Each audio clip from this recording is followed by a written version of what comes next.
Hello everyone, welcome to my channel. In this video, we are going to discuss about business process outsourcing. इस video में हम BPO का concept clear करेंगे, इसका meaning, example and features, advantages and disadvantages. सबसे पहले हम यहाँ पे बीपीओ का कॉन्सेप्ट क्लियर करते हैं। हर बिजनेस अपने ऑब्जेक्टिव्स को अचीव करना चाहता है जल्दी से जल्दी, और अपनी जो अनवांटेड कोर्स हैं उनको कम करके ज़्यादा से ज़्यादा प्रॉफिट भी अर्न करना चाहता है। लेकिन ऐसा कब पॉसिबल है?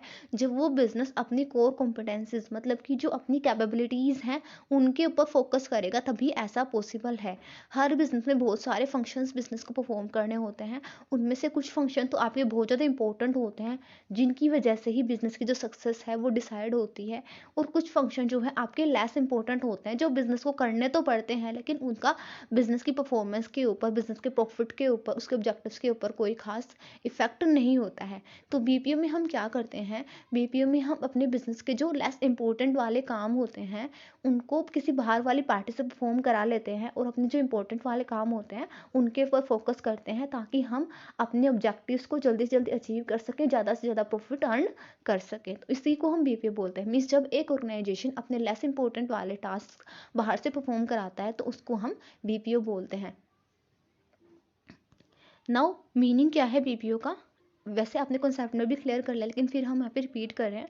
Business process outsourcing means when a business get any of its function done by outside party. Means जब एक बिजनेस अपना कोई काम बाहर वाली पार्टी से कराता है तो हम उसको बीपीओ बोलते हैं।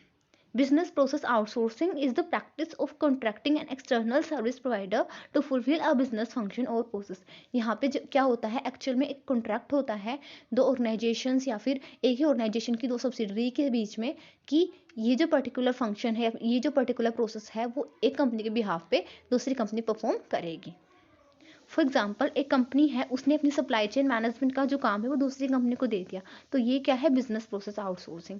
देन एक कंपनी है, उसने अपनी ह्यूमन रिसोर्स ट्रेनिंग का काम किसी दूसरी कंपनी को दे दिया, तो ये भी क्या है? Business process outsourcing.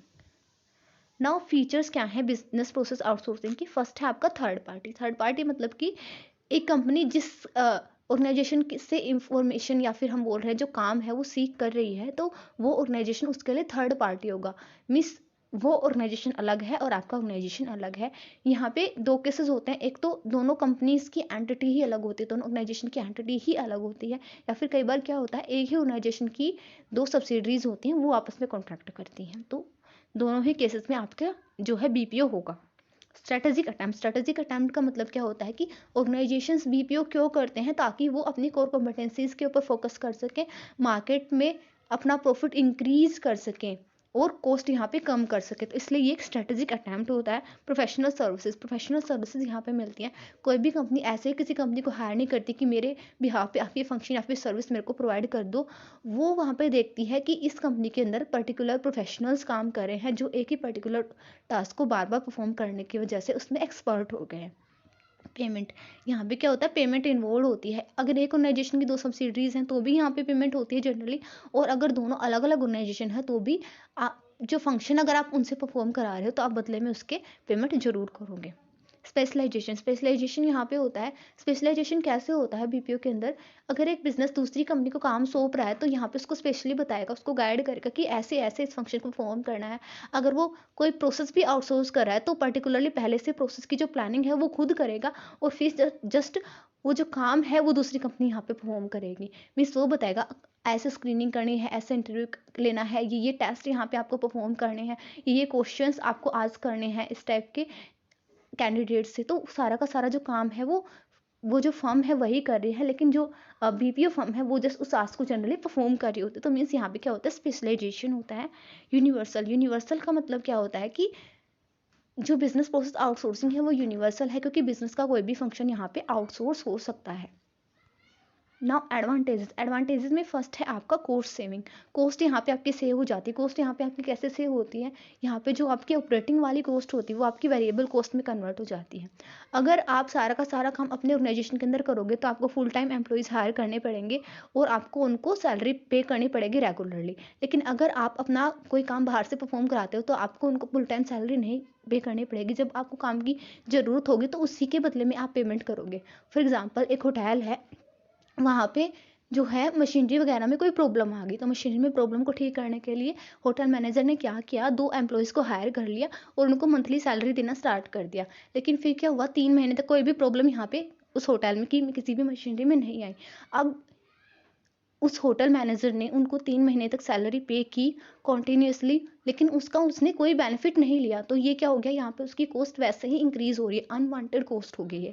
लेकिन अगर वो किसी आउटसाइडर के साथ कॉन्ट्रैक्ट कर ले कि जब भी मेरे होटल में कोई प्रॉब्लम आएगी तो मैं आपको कॉल करूँगा और आप मेरे होटल में आ जाना और मशीनरी वगैरह में कोई प्रॉब्लम है उसको सोल्व कर देना, उसके बदले में आपको पेमेंट कर दूँगा। अब यहाँ पे क्या होगा, जब भी मशीनरी के अंदर प्रॉब्लम आएगी तो वो उसको बुला लेगा और प्रॉब्लम सोल्व करने के बाद उसको उस प्रॉब्लम को सोल्व करने के पैसे दे देगा। यहाँ पे जो कॉस्ट है आपकी वो वेरिएबल होगी और कम भी होगी। नाउ टाइम भी आपका सेव होता है, क्योंकि यहाँ पे जो आपके लेस इंपॉर्टेंट टास्क है जैसे लेंथी पेपर वर्क वगैरह जैसे काम होते हैं वो आप बाहर से परफॉर्म करा लेते हो, अपने इंपॉर्टेंट वाले टास्क के ऊपर फोकस करते हो। इसकी वजह से आपका टाइम यहाँ पे सेव होता है। जैसे कि अ, अगर हम एचआर आउटसोर्सिंग की बात करें जो कि बीपीओ का ही एक पार्ट होती है, मान लो आपने स्क्रीनिंग का काम बाहर से परफॉर्म करा लिया, तो यहाँ पे क्या हो गया, यहाँ पे बहुत सारा पेपर वर्क इन्वॉल्व होता है, एप्लीकेशन फॉर्म वगैरह एम्प्लॉयज़ के रीड करने, उसका सारा बायोडाटा वगैरह कलेक्ट करना, और जो ऑर्गेनाइजेशन के लिए ज़रूरी भी नहीं होता है। तो ऐसे काम अगर आप बाहर से परफॉर्म कराते हो तो आपका टाइम यहाँ पे सेव हो जाता है। एक्सेस टू स्पेशलिस्ट, आप स्पेशलिस्ट की एक्सेस यहाँ पे ले रहे हो।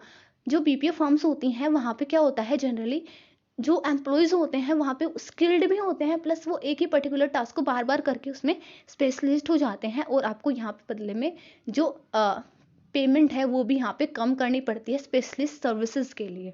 तो आप स्पेशलिस्ट तक एक्सेस यहाँ पे आपको मिल रही है। Focus on core business operations, अगर आप अपने इंपॉर्टेंट वाले टास्क के ऊपर अच्छे से फोकस करोगे अपने ऑब्जेक्टिव्स को जल्दी अचीव कर पाओगे।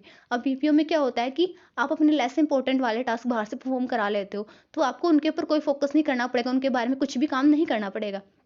अब आप क्या करोगे, अपने जो इंपॉर्टेंट वाले टास्क हैं, अपने जो कोर कॉम्पिटेंसीज हैं, मार्केट को एनालाइज करना है, नए नए प्रोडक्ट्स आपको क्रिएट करने हैं, इनोवेशन वगैरह ऐसी चीज़ों के ऊपर फोकस करोगे तो मीन्स ये आपके लिए बेनिफिशियल होगा। Then right staffing and planning, यहाँ पे जो स्टाफिंग एंड प्लानिंग है आपकी वो भी राइट हो जाती है। राइट कैसे हो जाती है, अगर एक ऑर्गेनाइजेशन अपने सारे के सारे फंक्शन खुद ही परफॉर्म कर रहा है तो यहाँ पे उसको बहुत सारे एम्प्लॉयज़ रखने पड़ेंगे, उनकी पूरी प्लानिंग उनकी पूरी मैनेजमेंट करनी पड़ेगी। लेकिन अगर वो अपने कुछ फंक्शन, अपने लेस इंपॉर्टेंट वाले फंक्शन बाहर से परफॉर्म करा ले तो यहाँ पे उसको बहुत सारे एम्प्लॉयज़ नहीं रखने पड़ेंगे, उनके रिगार्डिंग बहुत सारी प्लानिंग और मैनेजमेंट नहीं करनी पड़ेगी। तो यहाँ पे आपके ऑर्गेनाइजेशन में जो स्टाफिंग है और प्लानिंग है वो भी सही से हो जाती है, बिकॉज थोड़े एम्प्लॉयज़ के लिए प्लानिंग करना मैनेजमेंट करना ईजी होता है रैदर देन बहुत सारे एम्प्लॉयज़ जो अलग अलग इंफॉर्मेशन अलग अलग फंक्शन जो है परफॉर्म कर रहे होते हैं।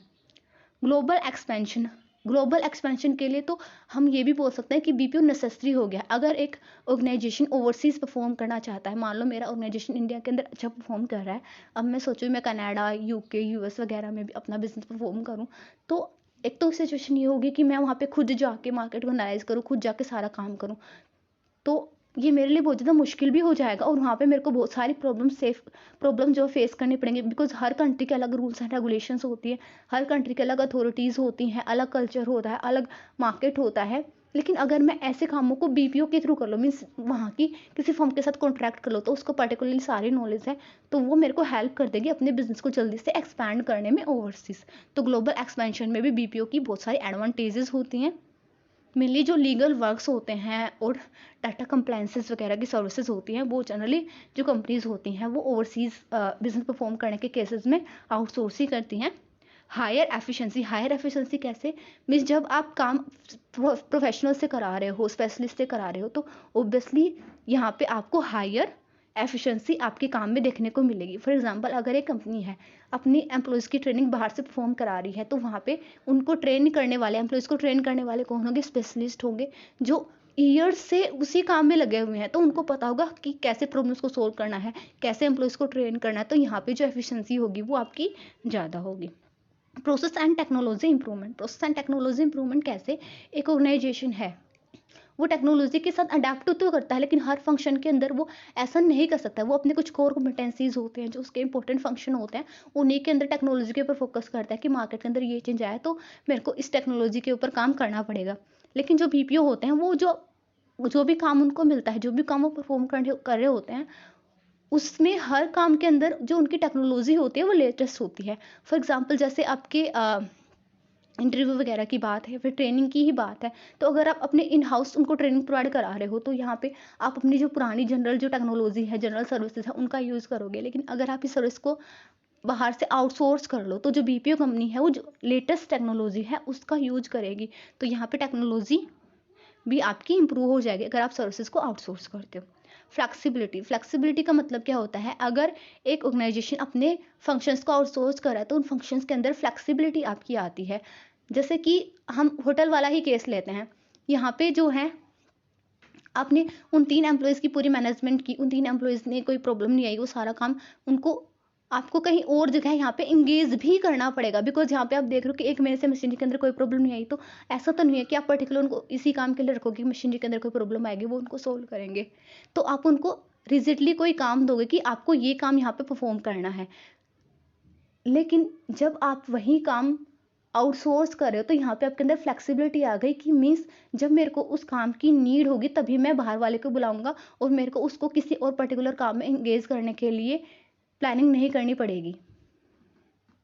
नाउ डिसएडवांटेजेस, डिसएडवांटेजेस क्या हैं बीपीओ की? फर्स्ट है आपका सिक्योरिटी इश्यूज। सिक्योरिटी इश्यूज यहाँ पे आपके रहते हैं बिकॉज जब आप अपना डाटा, अपना इन्फॉर्मेशन किसी और के साथ शेयर कर रहे हो, तो ऑब्वियसली वो उस इन्फॉर्मेशन का गलत फायदा उठा सकता है, उसको सेल कर सकता है या फिर उसको लीक कर सकता है मार्केट के अंदर।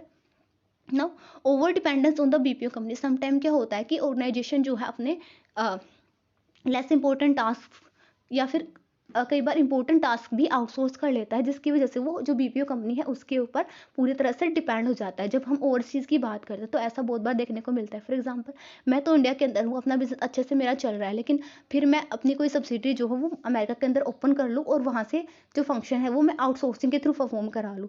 लेकिन यहाँ पे क्या होगा, मैं बहुत ज़्यादा डिपेंड करूँगी उस कंपनी के ऊपर उन अमेरिका वाली सब्सिडरी के फंक्शंस के लिए।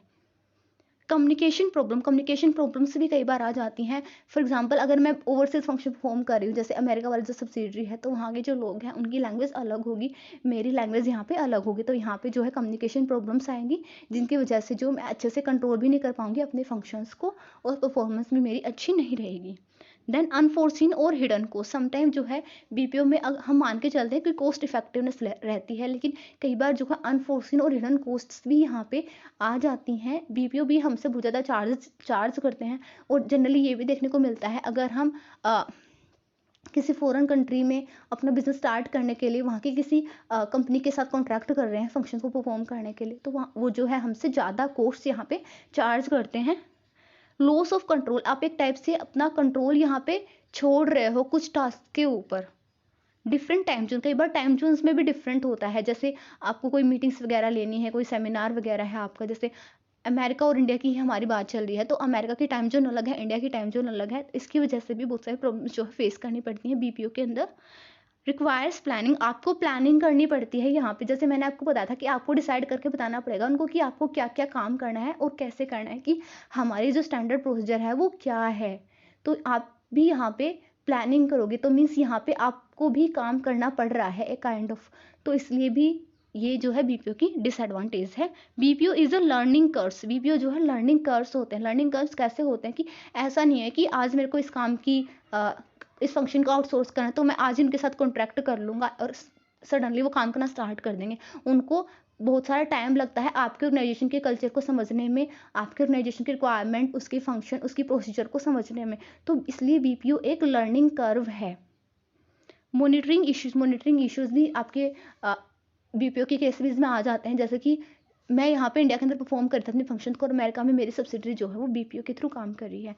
नाउ अब मैं वहाँ के जो एम्प्लॉयज़ हैं उनको मॉनिटर अच्छे से नहीं कर पाऊंगी, मीन्स मैं यहाँ पे उनके ऊपर मेरा कोई भी कंट्रोल नहीं होगा।